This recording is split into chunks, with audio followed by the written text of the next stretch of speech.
Thank you for joining us for another Teaching American History webinar archive. This Saturday webinar from November 2nd, 2019 was about Henry Clay. And we were joined by Dr. Chris Burkett of Ashland University, Dr. Dan Monroe of Millikan University, and Dr. Eric Sands of Berry College. TeachingAmericanHistory.org Saturday webinar, sponsored by the Ashbrook Center at Ashland University. Ashbrook.org, TAH.org, I should say, is the leading online resource for the documents-based study of American history, government, and civics for teachers, students, and citizens. I'm Chris Burkett. I teach here at Ashland University, History and Political Science, also co-director of the Ashbrook Scholar Program for undergrads here at Ashland University. I'd like to remind you all of the theme of our webinar series this year is American Minds. In case you happen to be joining us for the first time, the point is to pull together some interesting, thoughtful folks here for a conversation, to say some interesting things about 10 important persons who have had an influence on the American mind or have somehow reflected the American mind in a very significant way. And as always, I encourage you joining us to participate in our conversation by submitting your questions in the chat box, and we'll try to get to as many of those as possible. I ask if you submit a question that you submit it to everybody and not just me privately, so that everybody can see the question, and especially our panelists today, in case they want to jump on one of your questions right away. In the next week, you'll receive an email with a link to request a certificate of participation, and that email will also include a link to the archived video and audio from our program today. And as always, we like to start our conversations from original documents and speeches. We've recommended several of those today, and many of those are available from the Ashbrook Center's document collection, which is also available at tah.org. So today we're talking about Henry Clay, and I'm very honored to introduce our panelists today to help us think about Clay. Eric Sands of Berry College, and Dan Monroe of Millikan University. Thanks, gentlemen, very much for joining us this morning. I really appreciate it. Thanks for having us. So I always usually just start with a broad statement. Sometimes it makes sense, sometimes it doesn't. So as always, feel free to disregard what I say or turn it into something more interesting. Henry Clay, I'll actually start by saying I actually think I know more about Henry Clay's foreign policy and his thoughts on foreign policy than I do about some of his domestic policies. I know the general, he's a Whig, and I know something about him, but he's known as the Great Compromiser. And as I was thinking about the webinar today, it struck me that if any politician were known as the Great Compromiser in the 20th century, that would not be a flattering term, it seems to me, right? It would imply somebody who is either unprincipled or loose with their principles, wavering, flip-flopping, you name it, right? But this was a term that was given to Clay, I think, as a term of honor, right, if I understand this correctly. And so I guess my first question is, if either of you would like to start with this and play around with it a little bit. First of all, how did he earn the title, and what was it about compromise that seemed to be so important in the public mind that they were willing to bestow this honor upon Clay as the Great Compromiser? And then I'm hoping at some point, of course, that we'll get into Clay's political views and his principles and other things that led him to believe compromise was so important. So, any opening thoughts on Clay as a compromiser? What compromise meant to Clay, and why he was so well known for it? Well, he would start any way you want. he brokers, of course, three key compromises in the antebellum period, political compromises: the Missouri crisis he brokers, the crisis over the tariff in 1832, 1833, and of course his final big contribution was the Compromise of 1850. Although you have to give Stephen Douglas for kind of pushing that across the finish line, but it was Clay's conception. And I think that Clay becomes really a kind of political darling in the antebellum period for tamping down these sectional crises. I mean, it's the country's drift into more or less perpetual sectional tensions, and everyone is aware of this and is disturbed by it. And it's Clay who steps forward time and again to tamp things down. And in the end, when he's taken off the stage in 1852 by death, he's not there to broker it anymore. He's not there to come to smooth things over. A lot of it has to do with, I think, his approach to politics, which was to look for the kind of the middle ground, whether the issue be slavery or the tariff. Clay is, he becomes the leader of the Whig Party, largely the creator of the Whig Party. And there was that kind of Whiggish emphasis on the importance of avoiding social chaos and keeping the Union together. Clay really embodies that. Yeah, but it probably didn't hurt that he was from Kentucky either, right? I mean, something about the significance of Kentucky in terms of just its geographical location. Oh, absolutely. It's a boundary state and a middle state, a middle ground between North and South, and so he, in many respects, is almost the perfect representative of that. Yeah. So, actually, we've got a first question. People want to dive right into this, so let's do it. What do we know about his personal public views on slavery as it relates to his efforts to compromise? Eric, you want to thoughts on this, or? Yeah. As to your first question, he was dubbed the Great Compromiser, and people looked to him to find political solutions to problems that seemed intractable. There was always the hope that Henry Clay could find some sort of middle ground between two positions or sometimes multiple positions that didn't seem like they could reconcile in the slightest. Nowhere was that probably more true than the Compromise of 1850, where nobody saw viable solutions. Mm-hmm. And when Clay returned to the Senate, hopes were lifted that he was going to be able to find some sort of middle ground. But I should point out the term Great Compromiser didn't always work to his advantage. And I think it actually hurt him in a lot of the presidential contests. There was a perception among some of the electorate that he was willing to say and do anything to get elected.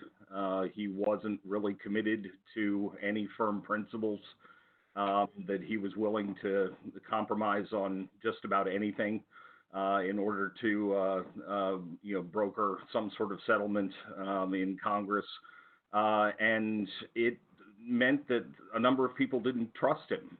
As I often tell my students, there's one political vice, that the American public will not forgive you for, and that's being inconsistent. And Clay was very inconsistent. He changed his mind on a number of key issues. The National Bank, for one. He starts off his career arguing against the National Bank and then becomes one of its biggest supporters. This is something that opponents hung around his head for his entire career, for changing his mind on this issue. Of course, they did the same thing to Calhoun later on as well, but there was still, even at that time, a certain value and a certain virtue placed on consistency in politicians, and Clay didn't really represent that ideal. Now, as to slavery, Clay, like most other things, kind of split the difference on the slavery issue. He was personally opposed to slavery. He found the institution to be abhorrent. He found it morally evil. He thought it was inconsistent with the Declaration of Independence. But he also fervently opposed abolitionists.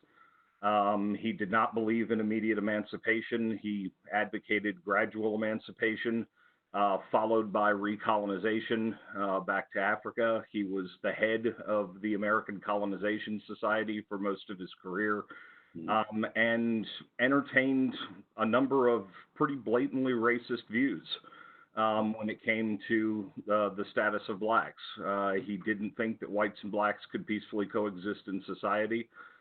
He thought that immediate abolition would result in either the death of the black race because they were unprepared and unable to compete equally with whites in society, or it would lead to some sort of race war that would result in the death of one or the other races in the process. So, he tried to split both grounds, and in the process ended up alienating voters in the South and alienating voters in the North.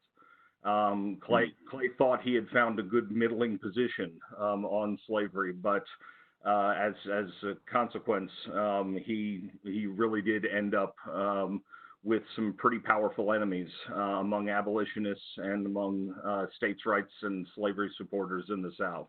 Mm-hmm. Well, that just reminds me, Eric, then what was Calhoun? Calhoun, I think of as one of the strongest, obviously, right? That's an understatement. Supporter of states' rights and a pretty staunch defender of slavery.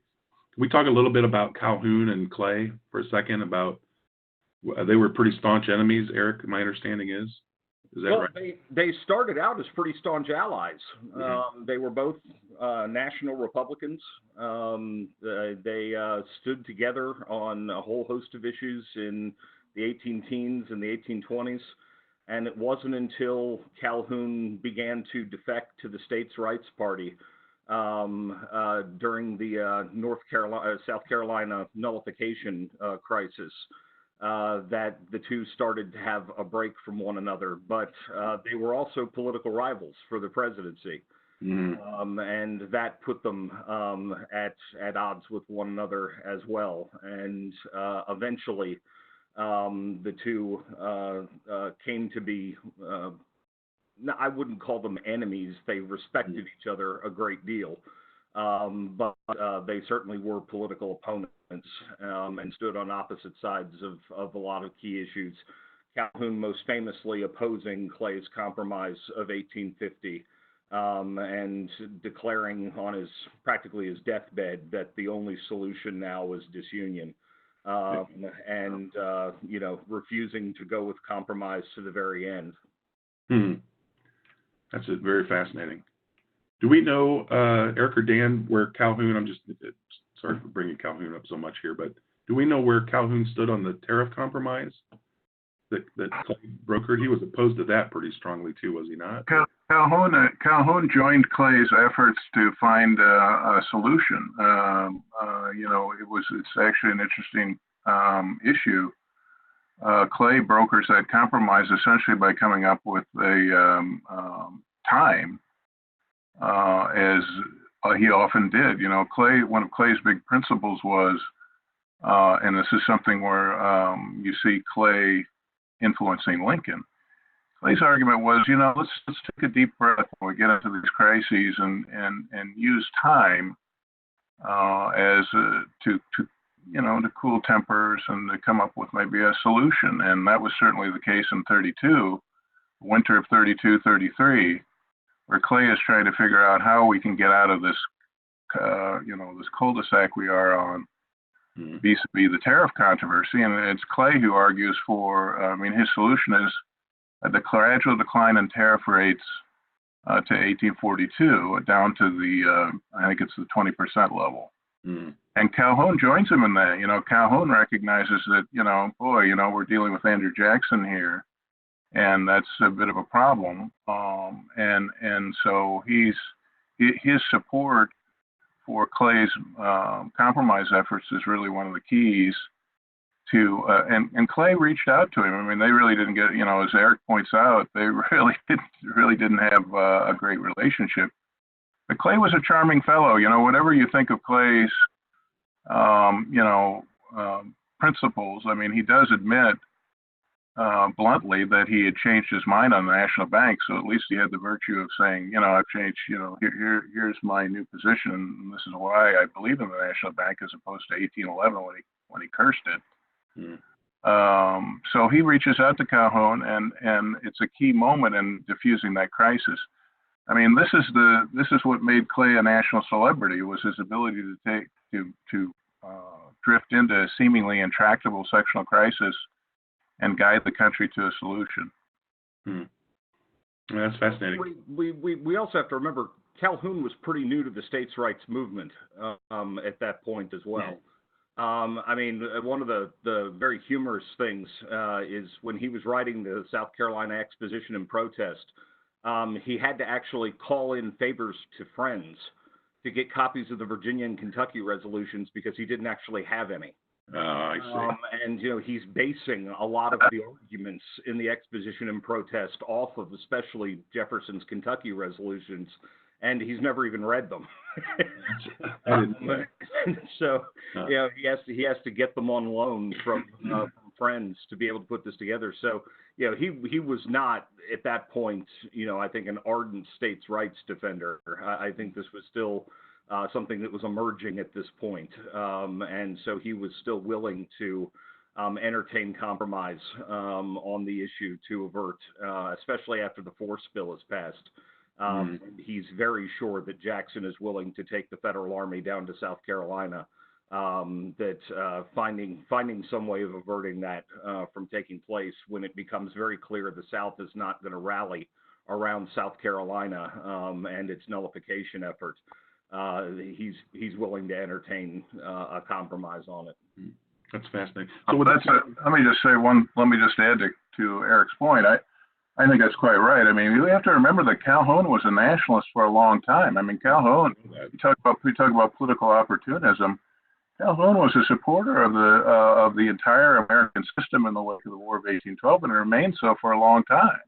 It was really, I think, when Calhoun gets challenged in South Carolina by, you know, sectionalists and particularists, that he moves in that direction around the time, as Eric suggested, that he, you know, 1828, 1829. But as Eric suggested, I think he's quite right. You know, Calhoun's kind of late to the particularist, you know, sensibility. Yeah, I did not know that about Calhoun. But it kind of makes sense. So this would have been around, what, the 1830-ish or so? Right. You know, I mean, he's the author of Exposition and Protest, which is 1828. 28. But he's, you know, it takes, you know, I mean, the point is he's a nationalist for, you know, really for a very, very long time.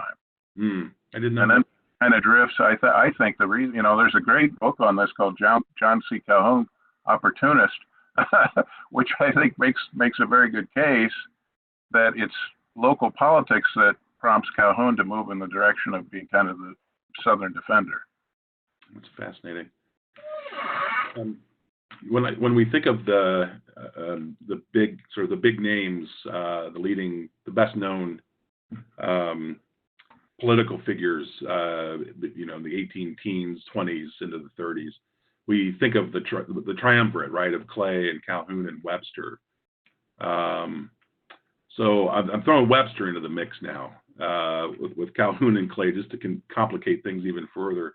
We say something about you've talked about how Clay was willing to reach out to Calhoun. What about working with Webster? Where did Webster sort of fit into this? Simple of a way to think about it. But there's a kind of triangle here. I mean, in 32, I could speak to 32-33. I mean, in 32-33, Webster is holding out for home valuation for, you know, and then I get too complicated on the tariff, but the idea of when goods come into the United States, they would be valued at the port in which they arrived, which tended to increase their price and led to, therefore, a higher tax that would be paid. So Webster was kind of a stinker, as he often was.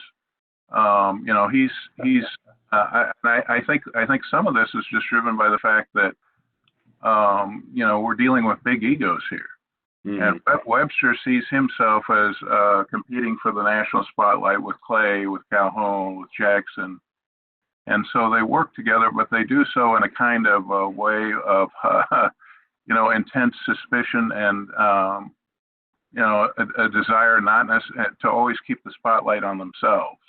So, you know, I mean, Webster could be, you know, speaking of political opportunists and unprincipled, Webster could certainly fit into I mean, after all, he was always on the retainer for the National Bank, for many years. So Webster was a bit of a character as well. Fascinating. Yeah. And they were both rivals for the presidency, Right. and oftentimes questioned each other's motives in proposing legislation and in taking sides on different political issues as being an effort to win the support of the North, the East, the South, the West, all of those kinds of things. Clay and Webster had what I would call an uneasy relationship throughout their careers. They respected each other. There was, I think, a genuine warmth between them that was strained at various times. Webster vacillated in some of his positions and those sorts of things, and would seem to sometimes blow with the political winds. And Clay would call him out for it when he did that. But Clay did the same kind of thing a number of times. So the two of them were uneasy,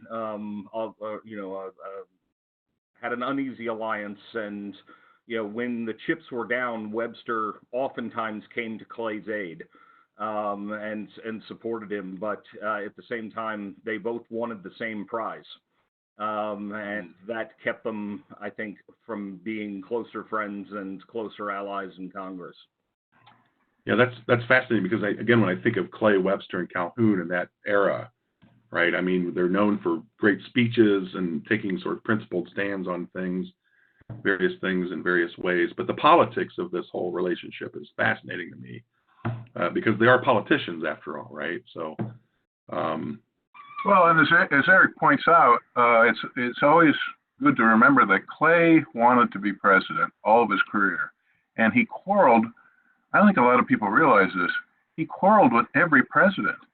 I didn't know that. I mean, he quarreled with everyone. With Monroe, he was nominally in the cabinet of Quincy Adams, but he quarreled with him. Obviously, he quarreled with Jackson. Van Buren. I mean, go down the list. There isn't a single. And then even when the Whigs won the presidency, he quarreled with Harrison and he quarreled with Tyler. So he's constantly. And I think part of it was he felt he should be in that office, and the occupant that was there was not up to his talent level. And so, really, one of the defining characteristics of Clay's career is more or less perpetual feuds with whomever is holding the presidential chair. That's fascinating.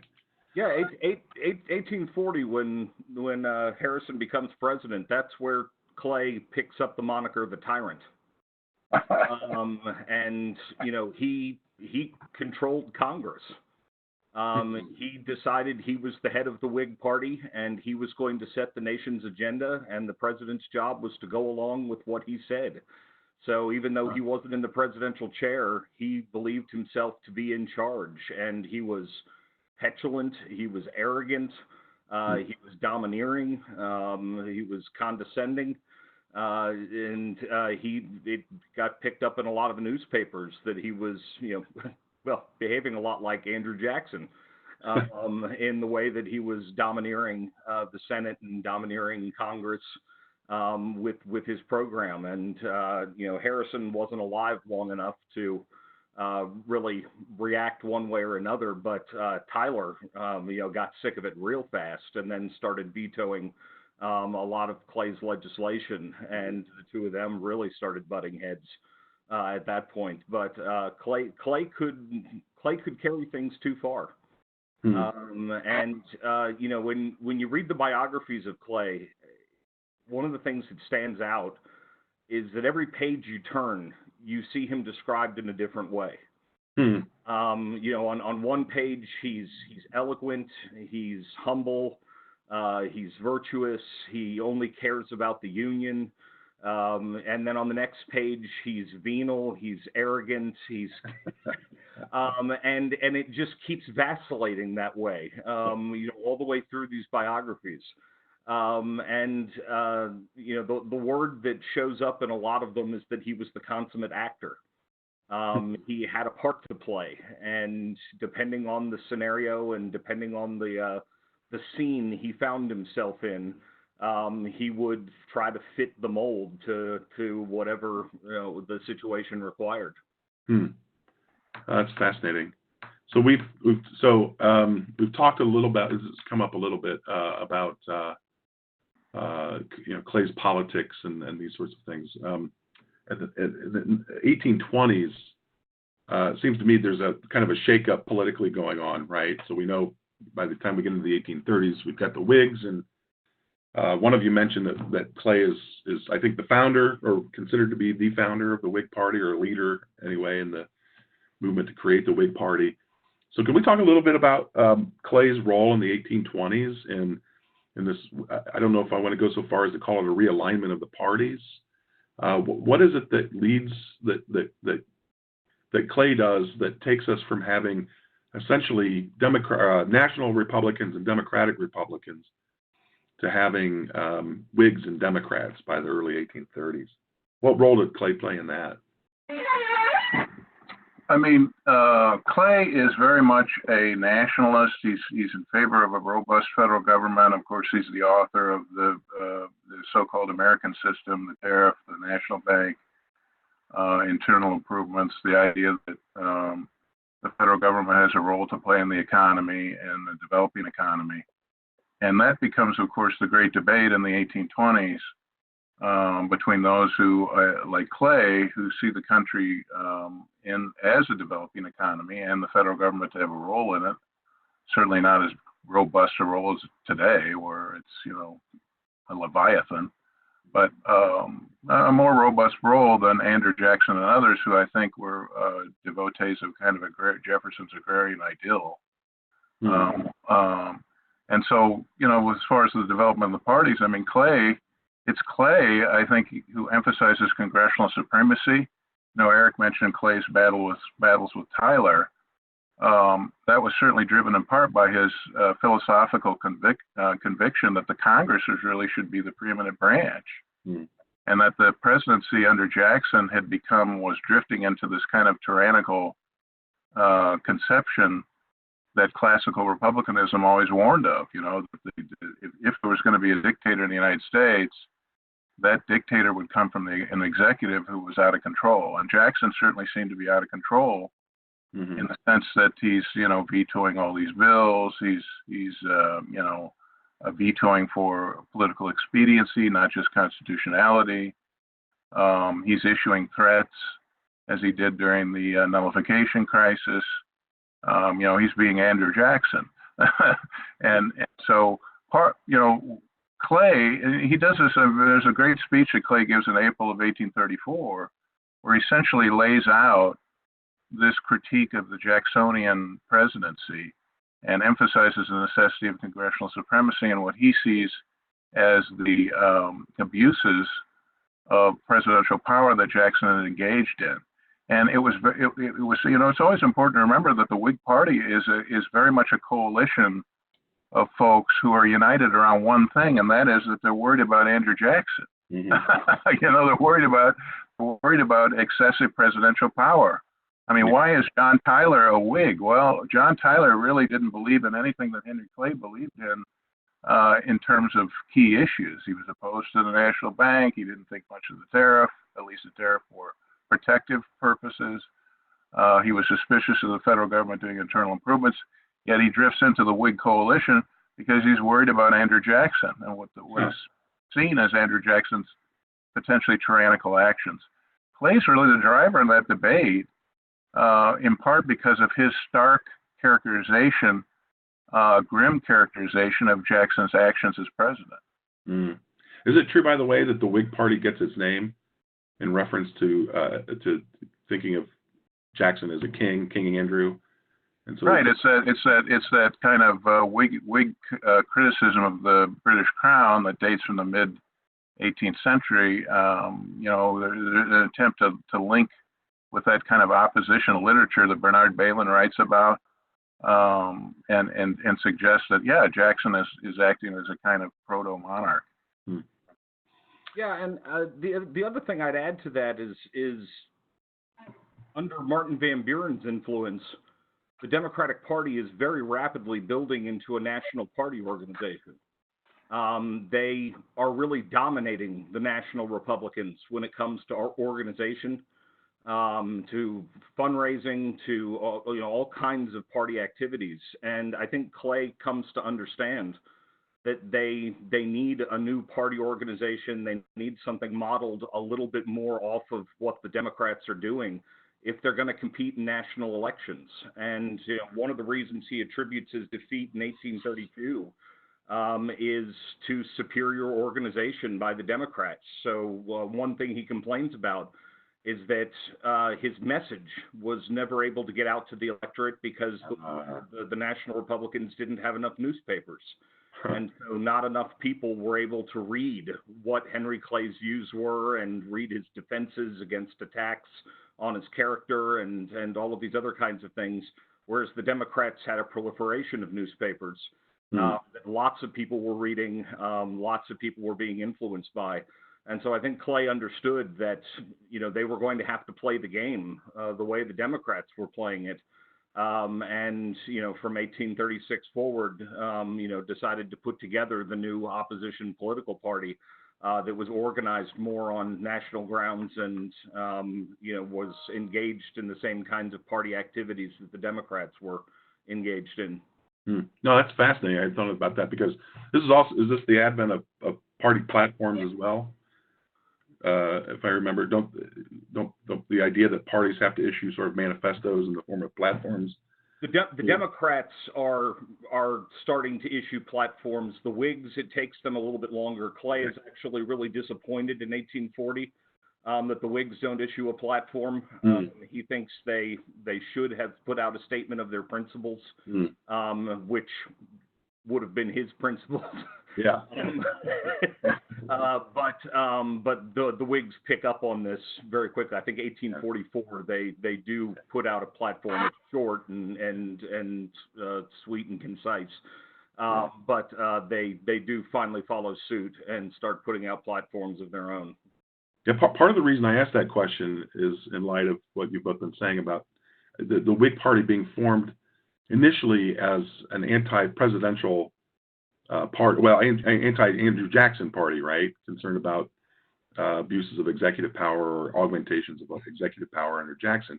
But you can't, once Jackson's gone, you can't continue as a party, can you? On the idea that we're just the party in opposition to a former president. So it just struck me as odd that they didn't.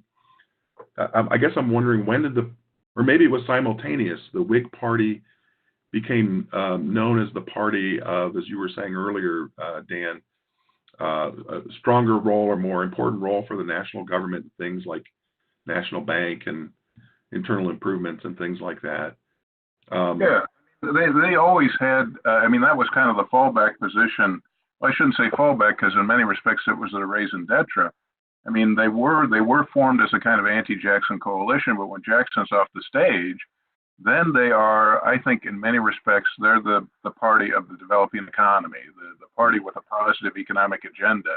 And I think more broadly, culturally, they're the party of the strivers. Why does Abraham Lincoln join the Whig Party?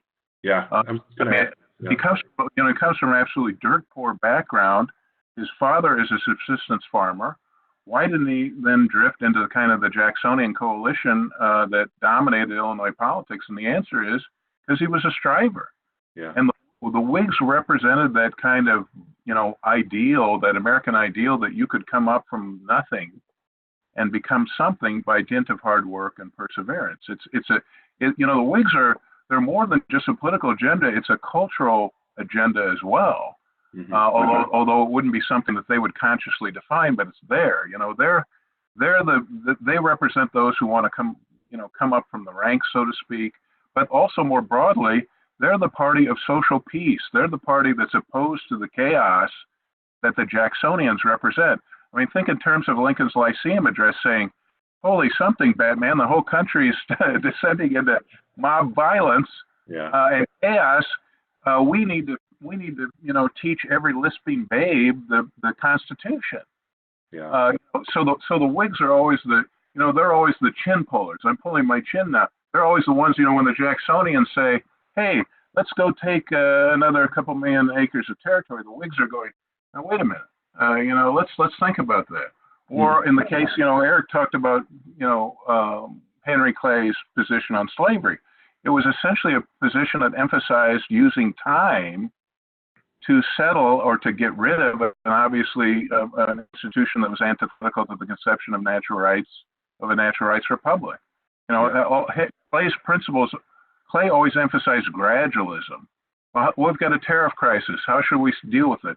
Well, let's gradually lower rates. Not in 1 year, but let's gradually lower rates so there's not there's less disruption to manufacturers, there's less disruption to other players in the economy. Same thing with slavery. Well, let's get rid of slavery. It's obviously morally wrong. Clay acknowledges this, as Eric said, but let's do it gradually. And then, to avoid any kind of trouble between the races, let's have a colonization process. All of this emphasis on time, and so much of this, I hope one thing I hope we talk about today is so much of this influences Lincoln. If you look at Lincoln, much of Lincoln's arguments are derived or heavily influenced, however you want to characterize it, by Clay. Mm-hmm. And what does Lincoln say in the first inaugural? With the Civil War, basically, almost underway, and the South 7 states seceded, Lincoln says in the first inaugural, before you do anything precipitate, take time. In other words, take a deep breath. Think about this. Think about what you're doing, because I'm going to maintain all of your rights under the Constitution. Well, that's something that Henry Clay easily could have said. I mean, that emphasis on time, that Whig conception of congressional supremacy, in part is a belief that you wanted to avoid, in other words, if you have a debate in Congress over time, that's much less disruptive than, say, a president doing like Polk did, and, in effect, allowing either by hook or by crook the country to drift into war. Yeah, that's fascinating. Yeah, Shaylin had asked earlier submitted a question earlier about the influence of Henry Clay on Lincoln, so I kind of wanted to build up to that, which is great. Sorry if I jumped the gun. No, I know. To me, this is maybe the most interesting aspect of discussing Clay, is his influence on Lincoln. But Shaylin does ask a more specific question. Do either of you know, did Lincoln have any significant personal interaction with Clay? Did he know him personally? They were in Congress at the same time when Lincoln served his one term in the House, right? Did they know? Yeah, no, they met when. Yeah, I mean, Lincoln always views. I mean, he says that Clay was his beau ideal as a statesman, and so when Lincoln gets to Congress in 1847, one of the first things he does is go over and introduce himself to Clay. Mm. Now, did they have any meaningful interactions? Well, I mean, after all, Lincoln was, someone who was a minor figure in Congress in 47 and 49. So they interacted, but I don't know how much Clay paid attention to him. But it is, yeah, that's true. He's just one term represented in the House from Illinois, from the middle of nowhere at the time. But it's interesting. I've read more of the Lincoln speeches than Clay's, to be honest. But I'm thinking of some of those speeches from Lincoln when he was in Congress that really do represent the kinds of ideas both of you are using to describe Clay, right? So Lincoln's speech on the Mexican War sounds very similar to the arguments of Clay and the speech that we recommended today. And I remember Lincoln's speech on the sub-treasury bill, I believe, right? Where he lays out justification for a national bank, essentially, largely on the same grounds you were just talking about, Dan. That is, the problem with the Treasury is it doesn't actively put money into circulation that can be used by people that are sort of up and comers to build a successful business, or to be entrepreneurs, or to go from working for one person one day to owning a mule and a cart a few years down the road. And but it seems like Lincoln was in favor of internal improvements for the same reason. I mean, roads encourage commerce, right? No, that's right. I mean, Lincoln was not someone who wanted to be a subsistence farmer. He was a striver, and his approach to the economic growth, as you say, mirrors Clay's. I mean, the idea is that let's, as a government, within the limits of our philosophical framework, it's always important to recognize that Clay's conception of the federal government is a hell of a lot different than after the progressives. Right. So, he was in favor of the federal government doing certain things, but it would be a very limited, involvement. But it would be involvement nonetheless. I mean, the federal government should build roads, should build canals, should be involved in creating an infrastructure to allow goods and services to travel more efficiently and for prices therefore to fall, and for there to be greater economic growth. The National Bank provides a solid currency that everyone could use, as you say, Chris, and would establish branches throughout the United States. I mean, the Jacksonians viewed this as a threatening privileged institution, whereas Lincoln and Clay saw the National Bank, as you suggested, Chris, as an institution that is providing currency to enable the subsistence farmers to become not only go beyond subsistence, but actually be selling their goods, Right.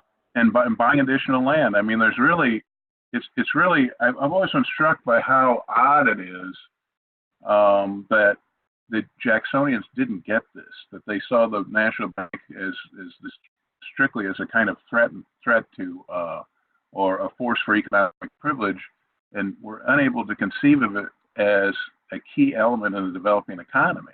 I mean, just to have a circulating currency that everyone had confidence in was huge, as opposed to the variable currencies of state banks or the barter economy, which was incredibly cumbersome. I want 50 bushels of corn. Here's my pig. I mean, it's awkward and difficult. Yeah, and I wonder too if it doesn't have a lot to do, or at least something to do with the. Again, I don't want to overdo this, but when I think of Democrats, I know Democrats and Whigs were not necessarily a northern-southern. There wasn't a northern-southern division, but I still think of Democrats, a lot of Democrats, as being very agrarian-based, but also, of course, agrarian in the sense that they own plantations and therefore also slaves, right? And I'm just wondering if that agrarian mindset, that sort of Jeffersonian agrarian mindset, wasn't also deeply suspicious of things that smacked of measures that promoted industry and commerce and those sorts of things, which in the mind of Southern agrarian farmers were associated with oppression and thinking of government policies that favored industry and commerce at the expense of plantation farming and these sorts of things. So, but again, I wrote, when I wrote a book on Tyler, and what you just described essentially was Tyler's position on a lot of these things. Tyler often, I remember a letter Tyler wrote where he said, "I see the term national applied to everything now, and I find it irritating."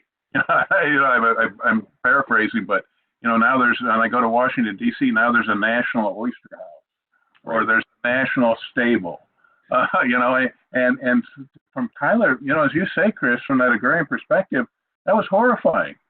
They were very suspicious of the national government. Their classical republicanism told them that the national government couldn't help but be a threat. This is why Tyler drifts into a coalition against Jackson that's made up of people like Clay who believe in things that are utterly antithetical to it. Yeah, and I'm even thinking going all the way back, this division it goes all the way back to an argument. You go back to Hamilton and Jefferson having an argument over which way of life, the agrarian way of life, or from Hamilton's perspective, the promotion of commerce and industry is going to do the most good for the most number of citizens. What's the best way of life? And Hamilton made the argument that the national government should promote and cultivate the growth of industry and commerce, because let's face it, and at least in the North, New York, where Hamilton was from especially, you have a large population of people in a very small area. Most people are not going to be farmers. They're going to take jobs or get into some sort of trade, right? And And of course, we know Jefferson was very distrustful of that sort of way, as a sort of low and base way of life in itself, compared to the kind of virtuous life that farmers would lead. But I wonder if we don't see that disagreement even among Jefferson and Hamilton really sort of writ large by the 1930s between the Democrats and the Whigs in a certain way. Well, the Democratic newspapers would routinely talk about the Whig program as being Federalist. This is a revival of federalism. Right. This is a revival of the Hamiltonian system. This is what Jeffersonianism rejected, and the Democratic Party is the outgrowth of Jefferson's principles. So they claim Jefferson for their own, and of course there's that famous speech by Lincoln where he talks about the two parties switching coats. Right. That's right. Someone wrestled themselves into the other. Right. Themselves out of one and into the other.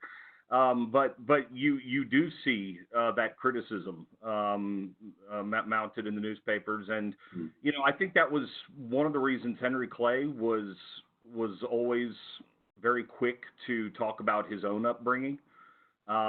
He really sold the rags to riches story, which turns out to have not been entirely true. His father was actually more well off than he led people to believe. Yeah. But he really sold the whole idea of heading to Kentucky with nothing but a pack on his back, and starting with nothing and working his way up. But he also never hesitated to point out that he himself was a farmer. And he actually loved farming. He loved spending time at his plantation and engaging in the farming life and in interacting with the field hands and all of those sorts of things.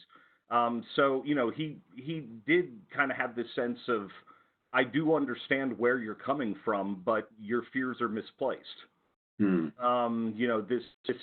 This is not about favoring a particular class. I wouldn't be favoring myself if that was the case. But this is about bettering the Union and strengthening the Union overall.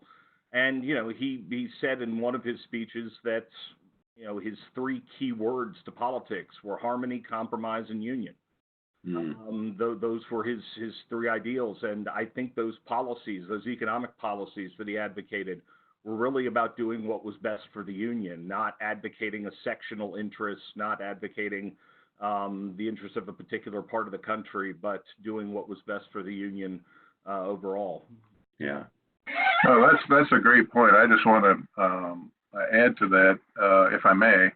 I think that's very important to recognize that Clay's economic agenda was potentially the solution to the sectional crisis.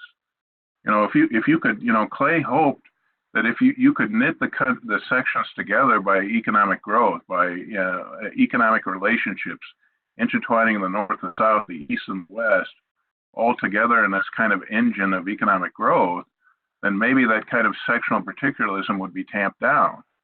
And it's a great vision. It didn't work, but it was, it has to be said, as Eric emphasized, part of his reason for advocating this was his devotion to the Union. A classic example of this in just trying to deal with the issue of slavery. One of the reasons why Clay advocated distribution of the proceeds for land sales to the states was his hope that maybe that extra money could be used by southern states to come up with gradual emancipation schemes. That they would take the money and they would offer the owners compensation for slaves that they freed. Well, that's kind of a nifty idea within the conception of the time to try. In other words, he's casting about for practical solutions, just as Lincoln does. Practical solutions to the slavery conundrum, with as little social disruption as possible. Yeah. That emphasis Dan made on time. One of the things Clay thought was going to bring about the end of slavery was the growth of free labor. He says as population expands, we're going to run out of territory. It was one of the reasons he was against expansion. As we run out of territory, we're going to have a lot of people that need jobs. And one of those surefire places they could find those jobs would be working on the southern plantations. And they would certainly cost a heck of a lot less to the southern planters than keeping slaves. And so slowly over time, free labor was going to come to replace slave labor. And then at that point, we could undergo the process of recolonization and move the slaves back to their homeland. Again, that emphasis on gradualism and waiting to let the process work its way out.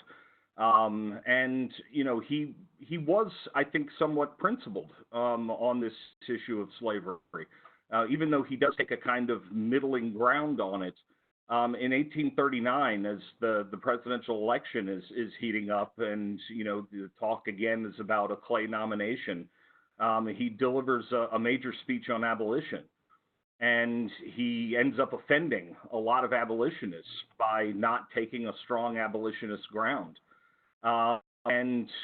Clay says to a confidant, he says, "Damn it, I'd rather be right than be president." I mean, that's his famous line, is "I'd rather be right than be president." And as it turned out, that's exactly what happened. He didn't become president. Yeah. And that speech played a significant role in him not getting the nomination. But nonetheless, he had some firm views on how this problem needed to be dealt with, and he stuck with them. Yeah. Yeah. No, this is all fascinating to me, and I'm glad we've kind of brought slavery back into it, because that was kind of what I was going to do next to complicate things even further in light. I mean, there is a question. I've heard this question as students ask this question about Henry Clay when we discuss him in classes, because he spoke against the institution of slavery and was in favor of colonization and the other things that you both mentioned. But there is disagreement among some people as to whether he was opposed to slavery on principled grounds. I mean, Eric, you said he did have principled objections to slavery, or whether he was opposed to slavery more on practical grounds. That is, slavery seems to be the slave system, again, predominant in the South, seems to be a hindrance, a burden, a problem that is preventing the Union from, engaging in that kind of, putting it negatively. Clay's Whig principles, which favored greater opportunity, greater economic expansion, and so on and so forth, seem to be hindered by the existence of the institution of slavery. So I've heard people argue both, that he was a principled opponent to slavery, but on the other hand, really the problem with slavery was that it was a drag on the kind of union he envisioned, in light of some of the things we were talking about earlier. Do you guys have thoughts on which way we should lean on this? Not sure if that was clear or not. I apologize. Well, I mean, I'll jump in. I guess I think my view is that Clay thought that, I mean, he says this bluntly. He says that he thought that slavery was a moral wrong, that it was, indefensible morally. I guess what I would say is I don't know that he could not hold that view and still view slavery as being an economic, not part of a different economic future. Mm-hmm. I mean, you do get a sense that Clay sees slavery as a kind of antique institution, or however you want to characterize it, reactionary institution that was not in keeping with what was referred to in the period as the spirit of the age. Mm-hmm. The spirit of the age is moving away from strict agrarianism towards a more mixed economy. The spirit of the age is moving away from slavery and cash crops alone for the South towards a more mixed economy. And Kentucky certainly epitomizes that, where you have a more diverse economy that's still dependent on slave labor, but it's not an economy like South Carolina or Alabama where you really, you're organized around one cash crop. So I think the key to understanding, to me, Clay and slavery is, again, his emphasis on gradualism. That Clay saw slavery as an institution. I mean, it's very Jeffersonian in the sense that Clay argues that slavery as an institution isn't something, he says, that we would have embraced or brought or had, but we had no choice. In other words, it was here. This is the so-called doctrine of necessity. Slavery is here, therefore, out of necessity, we have to deal with it. Mm-hmm. And so, how do we deal with it? Well, let's put it on a course of gradual extinction. Mm-hmm. This is essentially Lincoln's policy as well. We have to deal with slavery because it exists and it is here, but our logical course is, because we believe that it's not consistent with the spirit of the age or the direction the country is moving, what we should do is put it on a course of ultimate extinction. Yeah. Yeah, that gradual compensated emancipation followed by expatriation or colonization. Yeah. Yeah, I guess I was thinking that's very interesting. I was thinking that the more nationalist tendency of Whigs. Again, when I think of the Whig Party, I don't think of them as necessarily. Maybe I'm wrong about this. I've never thought of them as necessarily an anti-slavery party. Although what I think I'm learning today is that the Whigs tended to be anti-slavery, but they were gradualists in the sense that, insofar as they're anti-slavery, we need to do this the right way and over time and so on and so forth. Well, I mean, it's always important to recognize that there were Southern Whigs who owned slaves and who were not necessarily anti-slavery, but they, and this is in the end why the Whig Party fractures. They, in the end, the Southern Whigs and the Northern Whigs fractured over the Wilmot Proviso, and the desire on the part of Southern Whigs and Democrats to make condemnation of the Wilmot Proviso a party measure. But the larger point is that if you have a coalition party that's made up of people who are slave owners and those who are not, people who are anti-slavery and others who maybe are somewhat tepidly anti-slavery in an abstract way, but not to the point that I want to free my slaves, the kind of Southern Whigs. Well, you try to avoid the disputes related to it. I mean, remember the Whig position when the Mexican War gets off the ground. Well, first of all, they were tepid towards Texas annexation. Some supported, some did not. But they were tried to, or basically their argument on the Mexican War was, well, we don't want any additional territory. Let's avoid absorbing more territory, because if we do, then we're back to this sectional divide over whether slavery should be allowed to expand or not, as it happened in 1820. Mm. So let's just try to avoid talking about it, and therefore maybe we'll be able to stay together as a coalition. In the end, of course, it was impossible. Yeah, I think there is a sense that Clay was a lot like Jefferson. He spoke publicly about the immorality of slavery. The difference between them is Jefferson never really had a plan for what to do about the slaves, whereas Clay did. Now, I mean, I have always thought the recolonization society was a utopian idea that never had a real chance of emerging into something workable. The amount of money that would have taken to actually relocate all of these slaves. And Clay, of course, also wanted to relocate free blacks back to Africa as well, so that there would be no racial intermixing. He talked about the great dangers associated with amalgamation and how repugnant that would be to society, which did not win him a lot of fans among the abolitionists. But Clay was perhaps a little more consistent in his beliefs. He did emancipate slaves that he owned. When slaves ran away, sometimes he would put ads in the newspaper, but more oftentimes than not, he said, if they don't want to be here, let them go. and just let them be. He did work to try to get emancipated or gradual emancipation passed by the Kentucky legislature. He tried several times to get that passed by the Kentucky legislature. Was unsuccessful, but continued to try to lobby the legislature to adopt these measures. So I think there was a genuine principled opposition to slavery as well. I mean, he has one speech where he says slavery is evil, full stop. Yeah. I think that sums it up. Yeah. That's a pretty principled stand on where he is on slavery. It's just there's the but afterwards. We can't emancipate right away. This has got to be a gradual process. This is going to take time. This is something that we have to work at overall. Yeah, Eric, can I just ask? That's really interesting because, well, let me put it this way. Clay was obviously in favor of the compromise, the Missouri Compromise, the great architect of that compromise.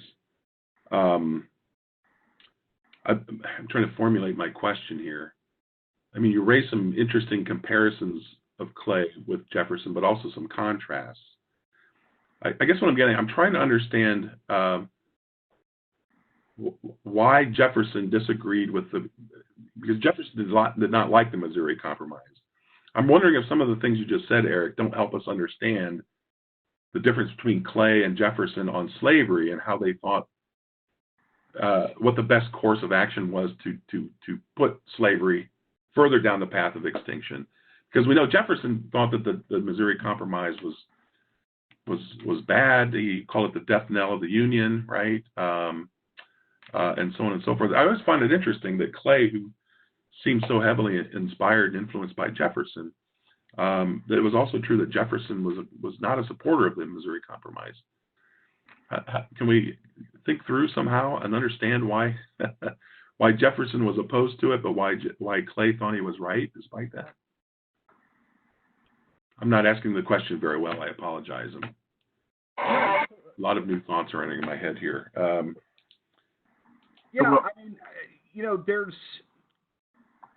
I think the thing we have to remember is Clay, when it came to politics, oftentimes checked his principles at the door.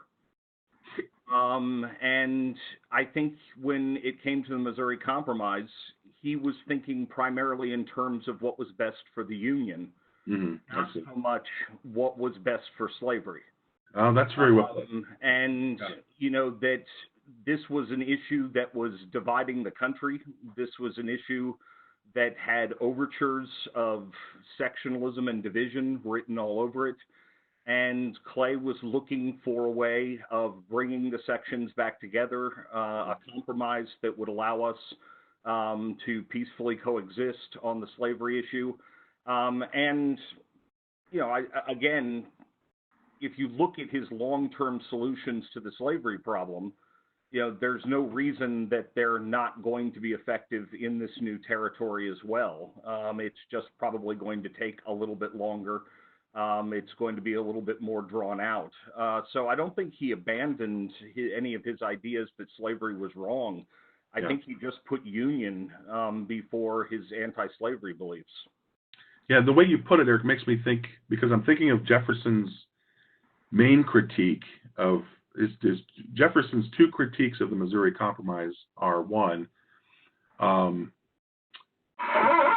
actually allowing slavery to expand into all the Western territories might do more to sort of diffuse slavery and therefore put it on the path to ultimate extinction. But he also... Clay made that argument as well. Okay. So that they have in common, interestingly enough. But Jefferson claims that the compromise created a geographical division, right, along a political line.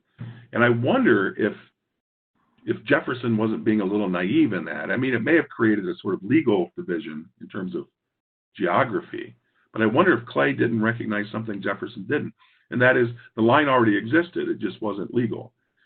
I mean, the way you're describing it makes me think Jefferson's critique is Missouri Compromise creates the division.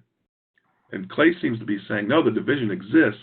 The compromise will allow for that division to be mended somehow, at least over time again. Maybe I'm oversimplifying it, but no, I mean, I think that I think Clay was someone who was dealing with the practical reality that the Congress was riven by this sectional issue, and he came up with the best solution that he could. I mean, if anything, Clay was a very practical-minded legislator, and so I mean, I think everything that you and Eric have said is correct. I think Jefferson identifies absolutely accurately the problems associated with this, slavery emerging as a very controversial issue that divides the sections. It's a big problem, and it's going to continue to be a problem. Clay, I think, becomes a kind of national hero and celebrity because of his ability to take an issue about which there really could be no effective compromise and make a compromise nonetheless. I mean, after all, there's really no compromise on slavery. I mean, you're either for it or you're against it. I mean, there's really no middle ground. So, and yet Clay was able to find a middle ground on 3 occasions. I'm including the tariff crisis too, but in many respects, the tensions over the tariff were in part a product of the slavery as an issue and concerns about, part of the reasons why South Carolinians were so worried about the tariff was their concern that as the federal government becomes more powerful, gets more revenue, well, maybe the federal government will then move against the institution of slavery. So even in that crisis, slavery is like, the Wizard of Oz. It's like the specter behind the curtain. Yeah, that's fascinating. So, by the way, Victoria asked about Clay's policies. We were talking about his recolonization policies. I don't know if we know the answer to this, but she asked about mixed individuals. She mentions Native Americans and Mexicans. So I'm not sure if we know directly if Clay had thoughts on any of those sorts of people, but she does mention Mexicans, which reminds me that Dan, you mentioned this earlier, Clay's opposition to the war with Mexico. Does his and I think Dan, you said his one of his reasons for being opposed was that it was going to add more territory and therefore reopen the slavery wound even more. But were there other reasons? What were the other reasons Clay was opposed? Well, yeah, I mean, in his speech that we see, it's before us in our reading today. He talks about the fact that just for the United States to absorb Mexico as part, if the consequence of the war is Mexico will be part of the United States, that's just to contemplate that. Clay seems to suggest, well, actually bluntly suggests, is very difficult. You would be joining populations that are vastly different in culture and religion. You're talking about large differences or distances between the seat of government in Washington, D.C. and places in Mexico. I mean, in other words, he goes down the practical problems associated with absorbing Mexico and kind of dismisses it. But his overarching concern is that it's going to reopen the sectional crisis, which of course it does. And it should also be said in this context that Clay loses his son in the Mexican War. I didn't know that.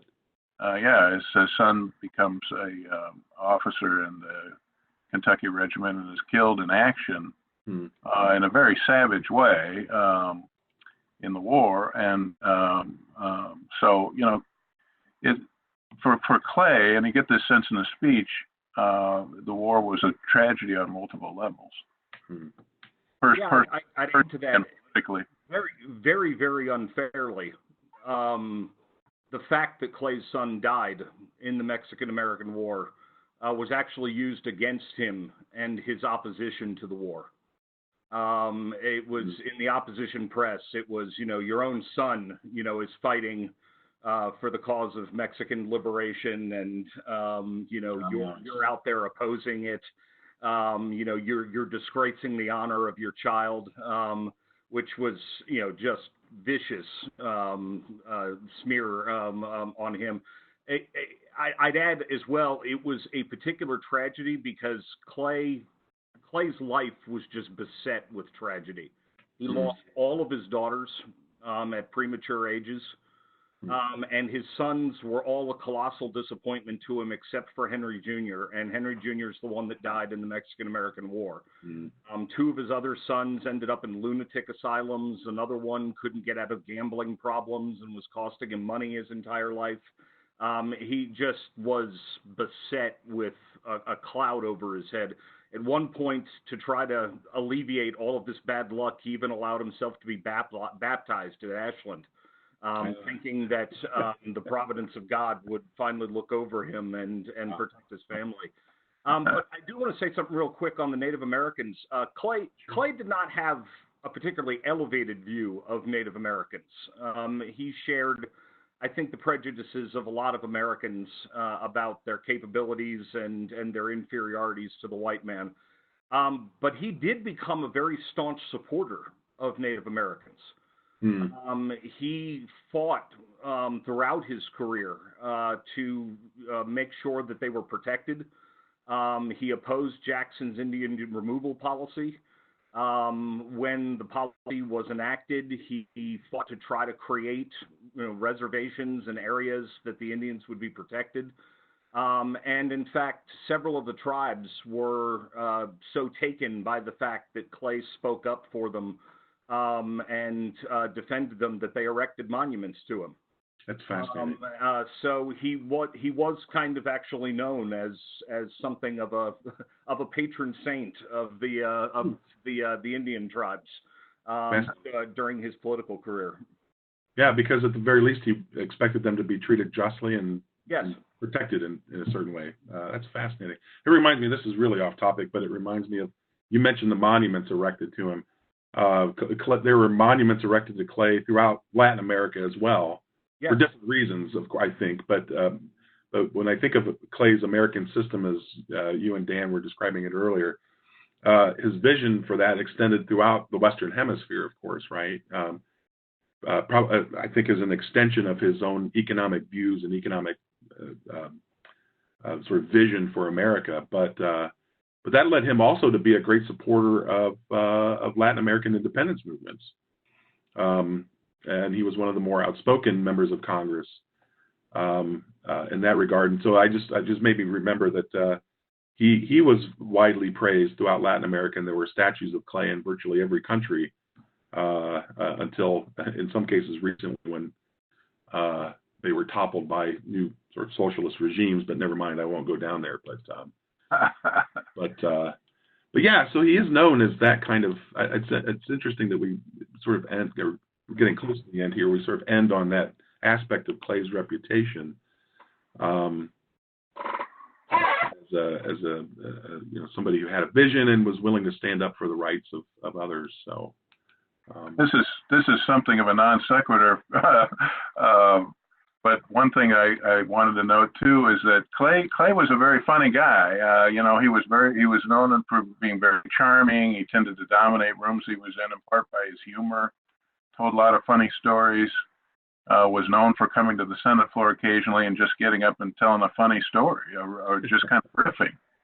And the reason I mention this is again, it's one of the things that he shares with Lincoln. Yeah. And because this is, as you all know, Lincoln was a very funny guy. He used humor to diffuse awkward situations. I mean, you always think of the anecdote where Harry Beecher Stowe goes to see Lincoln about to lobby him to emancipate the slaves in the White House, and Lincoln starts telling her funny stories and jokes, and she starts laughing, and she writes her daughter when she gets back to the hotel, well, I was ushered out, and all I did was laugh. The entire time I was in the office, I finally get him in the room. He tells a bunch of funny stories, and I just roared with laughter, and then pretty soon he ushered me out. Yeah. That was the end. So, I mean, Clay uses his gift of a marvelous personality and humor that he uses to advance his agenda, and he does it very effectively. And again, it's another example of Lincoln, Yeah, in similar way. Yeah, they also joke. Henry was unbelievably popular with the ladies. And so the joke goes that if women had had the right to vote in the 19th century, he would have won election handily. He would have been president. That's amazing. Yeah. Well, maybe besides that, I actually am seeing a lot of more parallels with Lincoln and more reasons why Lincoln thought so highly of him. So, besides the popularity with the ladies things, perhaps, but yeah, that's fascinating. So we've come to the end of our time. I think we could go on. There's so much more great stuff to talk about here, but somebody did ask earlier, so maybe we'll end with this. Do either of you have recommendations for books? What should people read on Clay or the antebellum era? I love the David and Jean Heidler biography of Clay. I think it's a very fine work. I think that Daniel Walker Howe's broad history of the antebellum period, What Hath God Wrought, is probably the best narrative, like general history of it. Those are two that come immediately to my mind. Thank you. Thanks. Howe's history of the Whig Party is quite good, very long, but very good. Clay's modern biographer is Rimini. He's written a 700-800 page, which is not bad overall. And of course, Merrill Peterson's The Great Triumvirate does a lot of good work with covering Clay's career and his interaction with Calhoun and Webster. Fantastic. Thanks, Eric. Appreciate it. And Dan, you're working on a book on the antebellum still? Am I allowed to ask? Yes, I'm doing I'm finishing Bob Johansson's biography of Polk. Bob Johansson, when he passed away, had partially completed a biography of Polk, and I'm finishing it. Fantastic. Look forward. Yeah. Thanks for mentioning it. Well, thanks to both of you very much. It's been very, very enlightening and very fun. I've enjoyed it very much, and I always learn a lot when I get to talk with you guys, so I appreciate it very much. Wish you both the best. Thanks for having us. Thanks. Thank you. And thanks for the questions that were submitted. And just another quick reminder about the email you'll receive with your link for a certificate of participation. If you like these types of webinars and like these kinds of conversations, take a look at the other resources that Ashbrook provides. We provide free one-day seminars in over 20 states, which again are based entirely on original documents and discussions. So go to the tah.org website, click on seminars at the top of the screen, look for one-day seminars as the category, and see if anything is interesting to you, and please, by all means, apply to those. Once again, thank you, everybody, and I look forward to seeing, hopefully, everybody at our next Saturday webinar, which will be December 7th, the day that will live in infamy, on Harriet Beecher Stowe, who we just mentioned. So December 7th, Harriet Beecher Stowe. Until then, take care, and thanks again.